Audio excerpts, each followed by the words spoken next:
ছোটবেলায় দেখতাম আমাদের বাড়িতে প্রায় রবিবারেই পাঁঠার মাংস হতোই হতো, অর্থাৎ সেদিন একটা স্পেশাল দিন। এখন আমিও চেষ্টা করি এই রবিবারগুলোকে একটু স্পেশালভাবেই ট্রিট করার। তাই সকাল সকাল লেগে পড়েছিলাম লুচি বানাতে, আর তার সাথে করেছিলাম সাদা আলুর চচ্চড়ি। বাড়ি থেকে বাবারা এসেছিল, তাই অনেক মিষ্টিও জমে আছে বাড়িতে।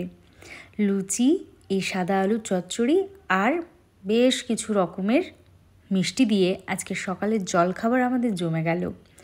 বোন বাড়ি থেকে বানিয়ে নিয়ে এসেছিল এই গাজরের হালুয়া আর মুগ ডালের হালুয়া।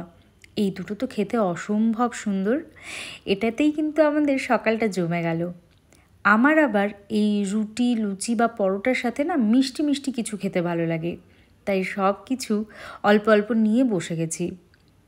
আপনারা রবিবারটাকে কিভাবে সেলিব্রেট করেন জানাবেন। চলুন আজ আসি, দেখা হবে নতুন ভিডিওতে।